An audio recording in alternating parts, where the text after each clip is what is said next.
Good morning. This is Bob Brackett from Bernstein E&Ps. Welcome to the 36th Annual Strategic Decisions Conference from AllianceBernstein. Due to the COVID-19 related restrictions, we are taking this conference virtually. And so you are now watching me on a Zoom meeting hosted by Open Exchange. What we're going to do in just a minute is introduce the CEO of EOG Resources, Bill Thomas.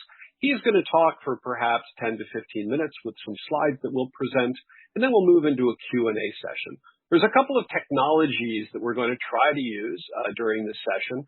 The first technology you'll see on the left-hand side of your screen, and that's Pigeonhole. Click the Pigeonhole link. That will take you to a website where you can type questions. You can vote on existing questions. I encourage you to do that. In the background, my colleague Amir Farahani will be organizing those questions into logical buckets and then kicking them up to me where I can ask them to Bill. So again, we encourage you to use Pigeonhole as a way, instead of those traditional little white cards that you might have used in past years.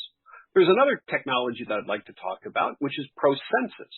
Now, ProCensus is also on the left-hand side of your screen, and that's something to use after the Q&A session. And ProCensus is trying to replicate those side conversations you have as you wander from one session to another. You run into an investor colleague of yours, and you sort of interact. So it's a very investor-only platform where you can sort of do a quick pulse on what you thought from the presentation.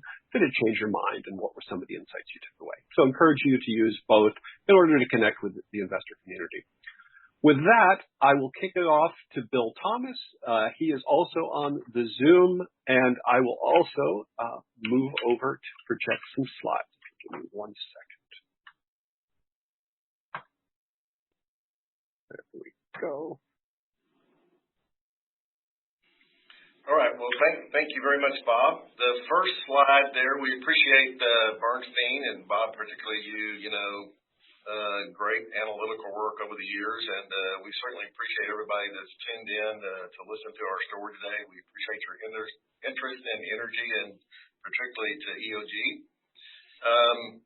The title of our slide deck is Sustainable Success, and if you follow the company over the years, the company has got an incredible record of being a return-focused, disciplined company that continues to evaluate, the market conditions, the industry conditions, and continues to pivot and to change and adapt and have a very sustainable, organic-driven business model.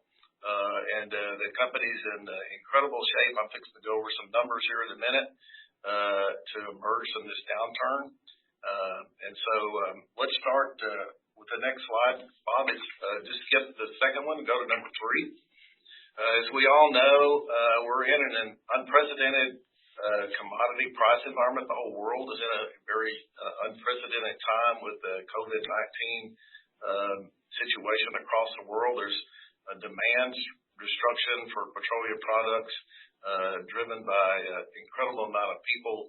4 billion people in a lockdown mode has driven down demand for oil and gas and other products worldwide by huge amounts. It's been probably the most significant, quickest, shortest demand destruction really in the history of the business. And so you're looking at a couple of curves there. The EIA is the blue curve and OPEC is the red one.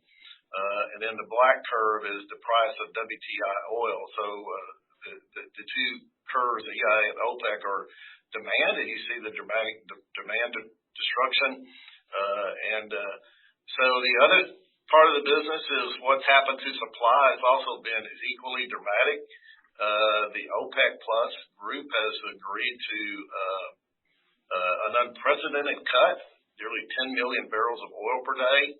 And then there's been dramatic cuts in non-OPEC supply through shut-ins and tremendous amount of capital reduction, activity reduction worldwide. And so the market's in a rebalancing mode.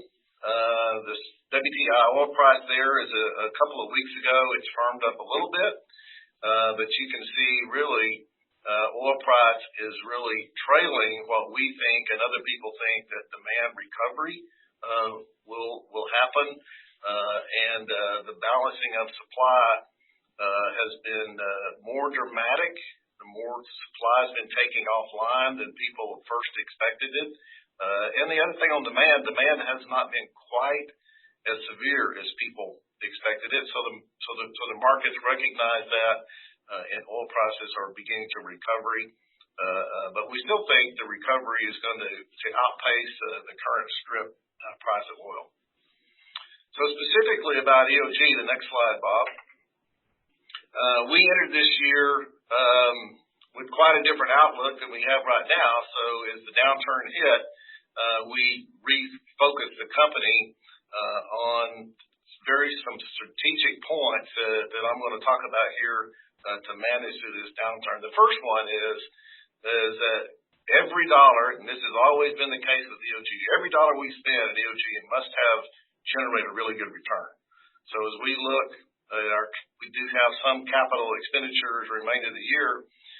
We reshuffled, re-looked at our drilling inventory, set a new milestone cutoff, and we're not going to drill or complete any wells that won't generate a 30% rate of return at $30 flat oil prices. And so that's been the hallmark of EOG. Our first and primary focus in the company has always been on returns. And so we're totally committed to not spending money unless we generate a return. The second point is we have tremendous operational flexibility, and so we cut costs very quickly. All across the company, we reduced our CapEx by more than 45%, and we're working on operational costs. Our operational LOE costs, in particular, are down more than 20%. So we're readjusting to stay within cash flow and to protect our dividend. The number three is accelerate technical innovation across the company. As we began to work from remote sites due to the very extensive, very sophisticated information technology system inside the company and our decentralized structure of the company and the culture of the company, as y'all know, is built on contributions from everybody in the company. It's not a top-down driven company. So everybody in the company is highly engaged, has a lot of data, is very interactive with each other and with what's happening in the field. And we continue to see substantial step change efficiencies and technology gains all across the company. And a lot of great geotechnical advancements are going on inside the company at the same time. We're re-looking at seismic interpretations. We're processing some of that data and looking at targets and looking at frac technology. And we still are trying different things on the wells that we're continuing to complete going forward. So the technical advances are not stopped. They've actually accelerated a bit because we had a slowdown in activity and had more time to work on some of those things. Number four, we really reshaped the production curve of the company to match what we believe will be the oil price curve of the company. So our lowest production is now in the second quarter, and every quarter going forward as prices recover, our production increases. And so we did that through deferring all of our wells that we're completing and shutting in a substantial amount of production in wells to store that oil at no cost and produce that oil when we might get twice as much for the oil in coming months. And number five, we protected the financial strength of the company. So when we readjusted our capital spend, it now matches discretionary cash flow and covers the dividend with oil in the 30s going forward. As you all know, we entered this downturn with a very, very strong balance sheet, and we aim to keep it that way going forward. Number six, we've continued to strategically invest in the long-term value of the business. So we have the most robust exploration effort we've ever had in the company. We have cut back in some of those, but we have retained and continued to test on some of the prospects that we think will have near-term impact to the company and continue to lease at very, very low cost. And we believe those have the potential to significantly increase the capital efficiency of the company and the cost it takes to produce oil going forward. And then number 7, and the very most important thing, we've deliberately protected and enhanced EOG's unique culture. It's our number 1 competitive advantage. We've had no layoffs. We've had no office closures, etc. And our culture, I can tell you, is working at a high-pitched, very effective pace right now. They're supercharged. Every time we get in a downturn like this, it supercharges our culture, and the advancements and the improvements in the company accelerate due to the unique culture and ability of EOG to create value from the bottom up. So our goal is every goal. I've been in the company over 40 years, and I'm losing track of the downturns, but this is the most unique one. But every time we have a downturn, the company emerges much stronger. And so I believe EOG, even with the strong results we've had the last several years, we're going to be a much, much better company coming out of this. Next slide. So this is just a quick look back over the last 3 years. During the last downturn, we switched to premium, and it made a dramatic difference on the results of the company going forward. So the 2017 to 2019, we just highlighted that.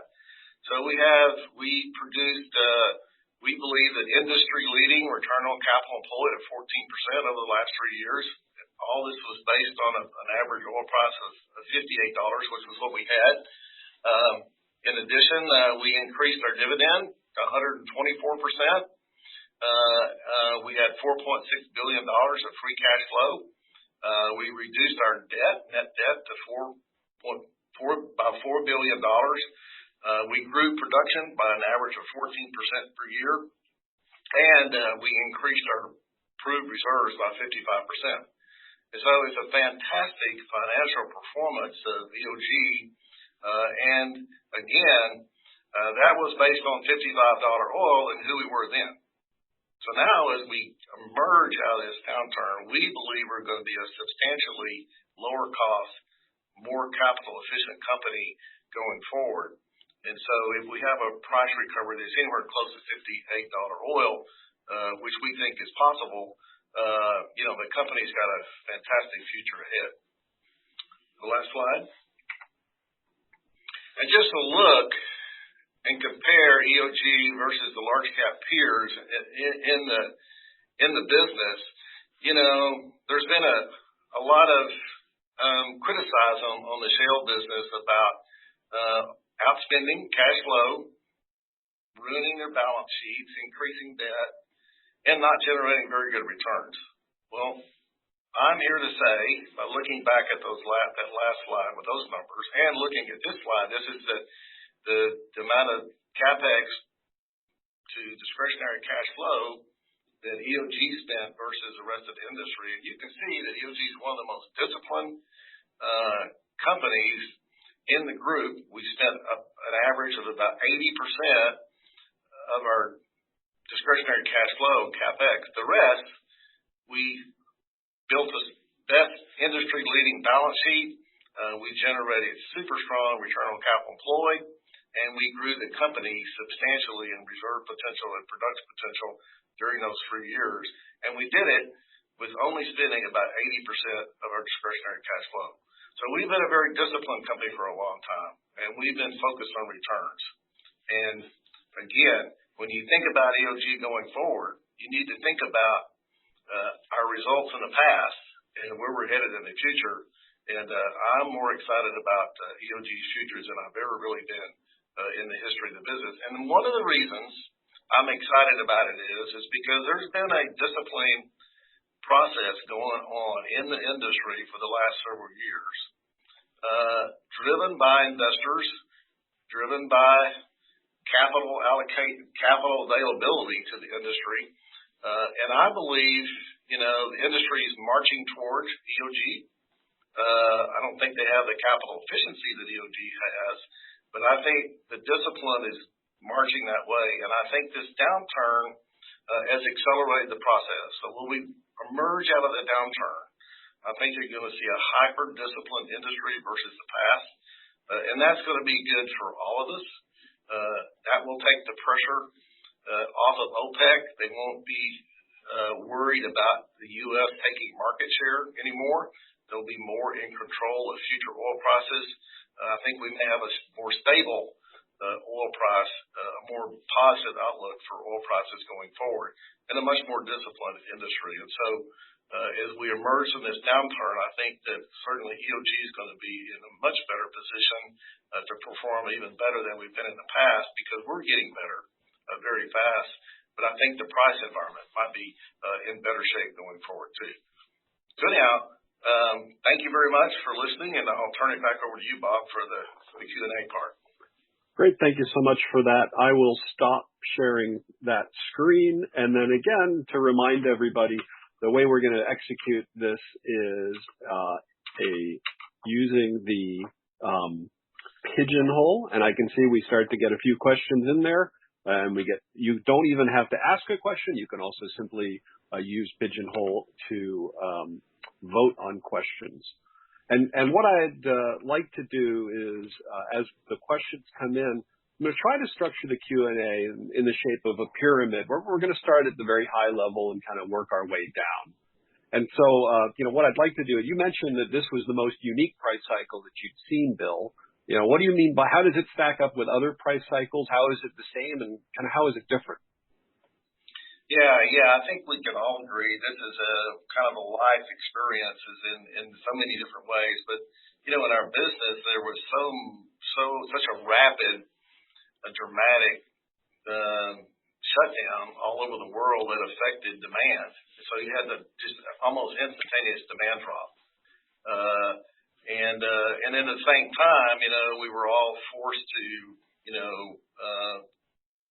to work in a socially disciplined environment, mainly from our homes and all that. So there's never been a combination of those two things that I've ever seen. On the other side of it, I think as we talked about in the opening slide, I've never seen the industry react so quickly as it did. So the industry has done a fantastic job of reducing spending all across the industry, and quit bringing on new production, either shutting it in or don't bring on new wells, et cetera. So and cuts all across the world from non-OPEC and OPEC have been fantastic. And so fortunately, I think there's going to be less oil in storage. I don't think storage is going to fill up like everybody thought. And I think the data shows that demand recovery is really happening in most places in the world fairly rapidly. So, maybe this downturn will be one of the most dramatic, but hopefully it'll be one of the most shortest ones we've ever had.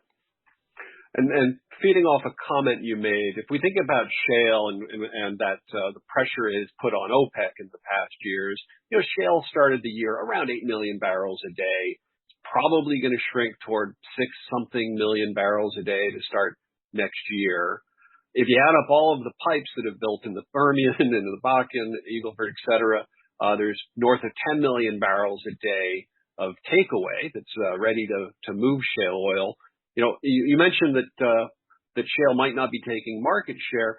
Where do you think shale goes from here? Does it stay down near the 6? Does it go back toward the 10? Does it get back to where it was to start the year? Well, I think you're going to see several years of year-over-year declines, just because of the structural things that we talked about that's going on in the industry. The industry was moving towards more discipline, but it was moving slowly. So this is going to accelerate all of that, and people are going to live within cash flow. They're going to have to live within cash flow. They can't get the money. Investors are going to demand it. So you're going to see a lot more really hyper-discipline, I think, in the industry, and that's going to slow down growth. We were already, if you think about where we were in the U.S., really over the last 5 to 6 months, we were pretty well pegged out before the downturn at about 12.8 million barrels a day. And that was in a $55+ oil environment. And now, so we're really kind of already peaking on growth. So now, you take a lot less capital away from the industry coming out of this downturn, a lot more discipline. I think you're going to see several years of year-over-year declines in the U.S., and so that will really take the pressure off OPEC. They won't feel like the U.S. is taking market share, and when they get in control of oil, you should have a more stable price, and it should be a better price. And I'll feed off that to mention the EOG used to be a shale gas company. Very early on, it saw the oversupply of gas, and that sort of drove your strategy toward liquids. With the last several years, associated gas coming from wells drilled to chase oil has flooded the market, and now we've sort of taken that away. Has your view on either gas or natural gas liquids changed in this down cycle? Well, yeah, there's certainly been, over the last several years, a downward pressure on gas, and it's mainly been driven by the associated gas in the oil plays. So that's been the biggest factor. So now, as you think about year-over-year oil production declining, you'll see year-over-year associated gas declining at the same time. And there's more discipline, I think, in the operators in the Marcellus and the Haynesville, et cetera, on the dry gas side of it too. So you're not going to see the dramatic production supply growth in the U.S. of gas that we've seen over the last few years. And as demand catches up with that, that should firm up natural gas prices. So I think natural gas has got a much more positive outlook in the next few years than it has in the last few years. And for the audience, talk about how you allocate capital to oil versus gas and what that process looks like. Yeah, because historically in the last few years, oil's been at a stronger price than gas, so we generate returns, higher returns on oil. And as we talked about, the company's totally focused on returns, and so oil has been our main focus. If that changes, and I expect it could a little bit if gas firms up and we can drill gas wells that generate equal or higher returns than oil wells, we certainly don't mind drilling gas wells. So we have a lot of gas potential in the company, and so that's another strong option for us. And talk about the outlook for EOG in the case of a prolonged period, let's say 2 years, of oil price at these levels. Yeah, it's simple. Returns and a balance sheet. So we're going to focus on those two things. That's the hallmarks of the company. We're going to make sure that every dollar we spend, and we've got ample inventory that we can execute on to generate really strong returns at $30 oil, as we've already talked about. And we're going to protect our balance sheet. We're going to live within cash flow. And growth has always been an expression of reinvesting at high returns. And so our primary focus in EOG is capital allocation and continuing to reinvest in high returns and keep the company financially healthy. And you can talk about debt. You've got debt coming due next year. Talk about protecting the balance sheet, sources of liquidity. Yeah, we have plenty of liquidity. We had $2.9 billion at the end of the first quarter in cash. We just issued a new $1.5 million worth of bonds to add to our liquidity. And we do have, so we're in fantastic shape. Our balance sheet is just one of the best in the business. So as we go forward into 2021, we'll decide at that time, but we have a $750 million bond that comes due. And of course, our goal would be to pay that off and continue to reduce debt going forward. But we'll see what the situation is at the time. But the company's in fantastic shape, and I think one of the hallmark things of EOG is that we've always focused on having a strong balance sheet. That's shown to be very advantageous as we enter this downturn. And if we get back to sort of a normal mid-cycle price, how do you balance reinvestment against returning cash to shareholders, especially when you have an inventory of high return projects that in theory could absorb, 100% of cash flow? Yeah, we'll continue to run the business just like we have in the past. We talked about, showed the numbers. The results of the last 3 years have been absolutely fantastic. And so every year when we look at what our CapEx is going to be, we take a very strong view. We have a very sophisticated model on the macro. So we decide, what's kind of a reasonable conservative oil price scenario.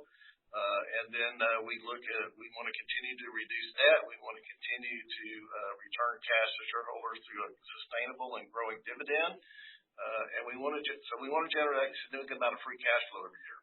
So if you look at the past 3 years where we've reinvested about 80% of our discretionary cash flow, I want to give a hard rule. That's exactly what we'll do going forward. But that's a really good model for EOG, and that's worked really well. We've been able to give cash back, create a fantastic balance sheet, but also grow the company at substantial rates and generate very high returns in the same process. So I don't expect EOG to be a lot different than in the past. We've always been disciplined, and we're going to remain disciplined going forward. So that 80% might move down over time? We'll just have to see, when you think about the macro, you don't want to be growing volumes in an oversupplied market.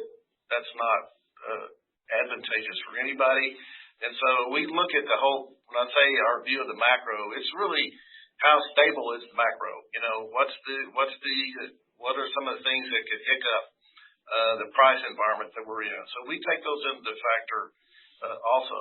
But basically, the fundamentals of the company of reinvesting at really high rates of return and maintaining a super strong balance sheet, those are the two fundamental companies that drive it and drive us going forward. And we'll always manage the company based on those two things.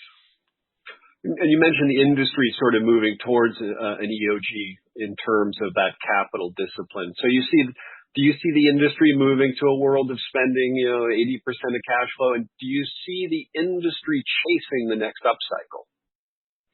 I think as we've talked, I think the industry is going to be significantly more disciplined going forward. The industry, as everybody knows, there's too many people, there's too many players in the business right now, and there's super need of consolidation. And one of the biggest hindrances of the consolidation is the tremendous amount of debt that some of the companies have. So they have got to get their balance sheet in better shape if they want to be able to merge their companies together. And so capital availability is going to be super tight. And so to reduce their debt, they're going to have to work on their balance sheet and get them in a lot better shape. And at the same time, they're going to have to give money back to the shareholders. So there's going to be a lot of demand on capital, increased that's going to continue to enforce discipline on the industry. And I think that's positive for everybody, including oil prices.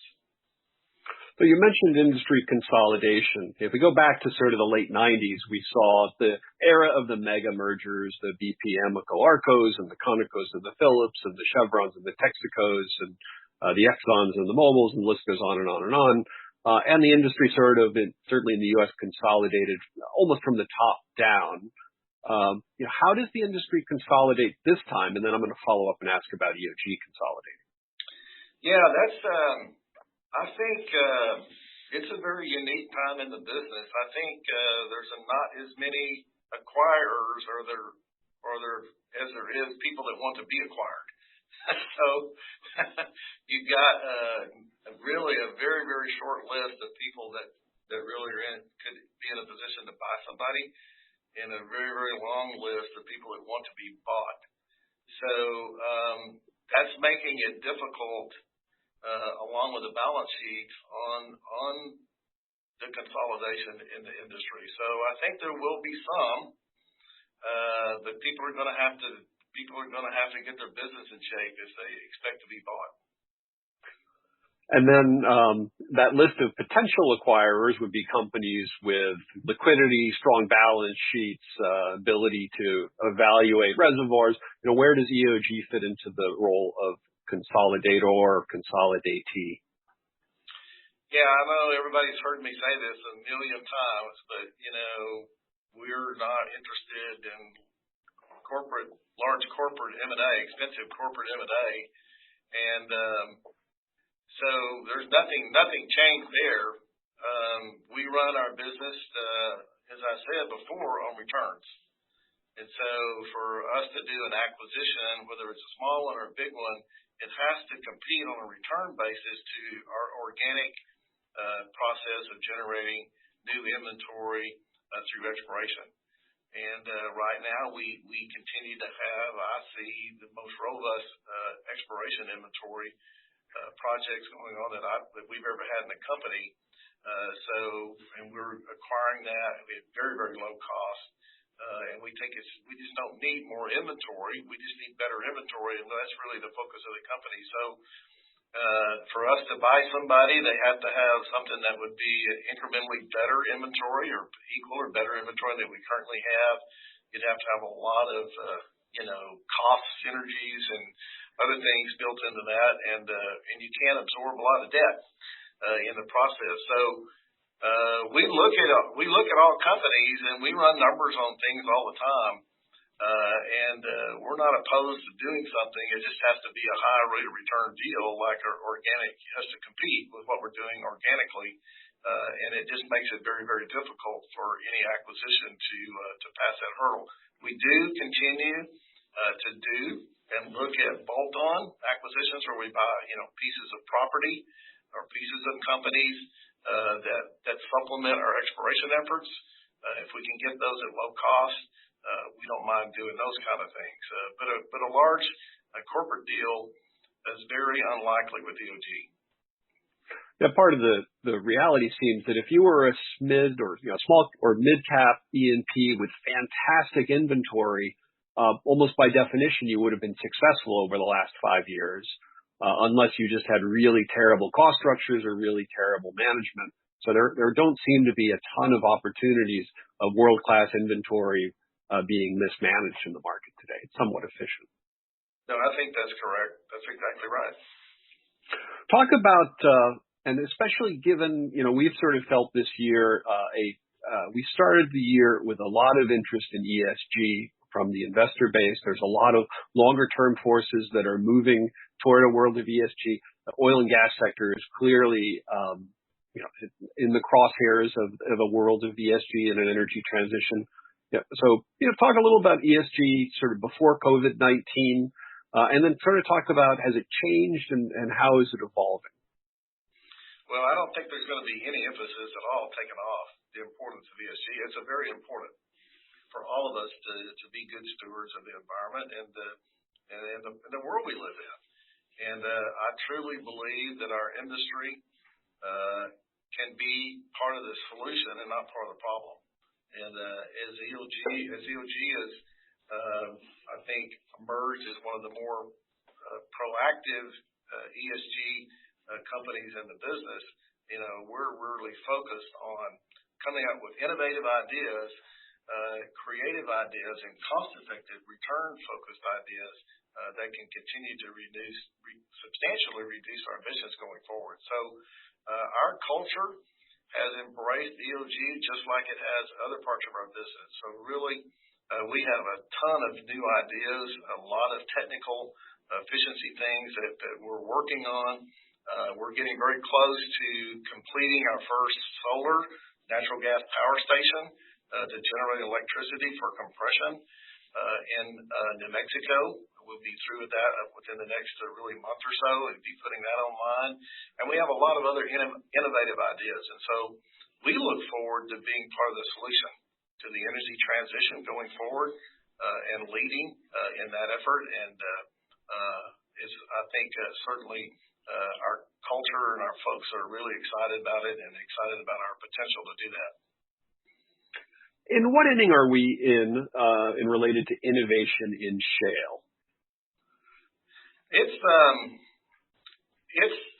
gone through, as you know, a number of things. I think as always, it's a bit company specific. If you're a company, which a lot of companies are, they tend to think they're in a manufacturing mode, and it's a process of just fine tuning the cost, fine tuning little things that just make you a little bit more efficient and everything.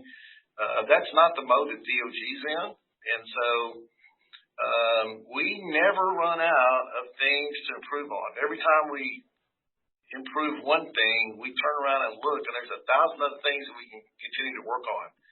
And so it's an unending technology advancements. It's not any one major item. It's 1,000 of smaller items. So on cost reduction, that's never going to stop. We look back we have charts in our IR deck on the Eagle Ford. We've been drilling the Eagle Ford for 12 years now, but we're still, every year we make a record well. And the record well is 20% lower than the previous group. So it's like, it's never ending in any of the plays on cost reduction. Same thing that's the well cost. The same thing on the operating cost. It continues to go down going forward. And then on the technology side, on the productivity side, the real key to the horizontal plays is better rock and connecting more of that better rock to the well. It's really those two things. And so we continue to advance the completion technology, especially in rocks that are not shale. They're really limestones and some carbonates that have better productivity. And if you can increase the connectivity through your horizontal, you can make better and better wells going forward. So that's really the focus of our exploration efforts. And we're excited about lowering our decline rate, lowering our finding costs, and improving the profitability of the company going forward through better rock and better technology at the same time, as well as reducing cost across the board. So it's just never ending. And that only happens if it's coming from the bottom up, coming from every person in a company with a lot of data, a lot of analytics, a lot of freedom to try things. We don't penalize folks if it doesn't work, it's okay. Just don't do it 3 times in a row. Continue to experiment, continue to think out of the box. And if you have that kind of attitude and that kind of culture, it never ends. Well, you mentioned in your prepared remarks that there was a 20% drop in lease operating expense this year. Talk about that. Was that cyclical, structural, innovation? What really drove that? Yeah, most of that is driven by in-house things. We continue to just work on lowering the operational costs across the board. So on the LOE side, we just get more sophisticated in the way that we do workovers and cleanouts. That's one of the biggest expenses on LOE is fracking into offset wells and removing sand. And so we've learned how to not to frack into offset wells through diverter and other processes like that. So we're cutting down on that. Saltwater disposal, etc. We're reusing a lot more water every year in all of our plays, expanding that to the new plays like the Powder River Basin, etc. And that's lowering our LOE costs. There's just a lot of things, control centers and a lot of other things, gas lift. We're turning everything to gas lift instead of rod pumps. So all that is making a significant difference. Got probably about 6 more minutes, and I think I see 3 or 4 more questions. One's related to, I think, potentially the election cycle coming up. And how would you mitigate risk for federal land exposure if that risk reemerges? Yeah, well, we do a number of things. First off is that we've got really a couple of years already permitted on our federal acreage. So in case that came up, they really couldn't slow us down too much in the near term. And then we have tremendous, inventory that's non-federal, and we're adding to that with our new exploration efforts. So a part of our exploration efforts is to get prospects that's not non-federal. So, I tell people this. People ask me this all the time in all different scenarios. Inventory. That's the last thing in the world almost I worry about in EOGs, because we have such a prolific culture, and I can have a very good vision of where we're headed. I just don't see, even if the most draconian things would happen federally, I don't think that would affect EOG on the long term. And you mentioned exploration, and I heard carbonates and I heard non-federal land, but the question we have is, you mentioned retaining high impact exploration. Can you provide more details, locations, quality of discovery so far, et cetera? Well, no, I can't really supply the details because we're still, collecting acreage at very, very low cost, and some of the plays could be, quite extensive. So I don't want to say too much, and we don't really want to talk about them until we get meaningful results. So, when we get enough wells, and not just a one well wonder, when we get multiple wells drilled and we kind of understand the extent of the play, then we can talk about them a little bit more. What is the best returning asset you have in a low oil environment?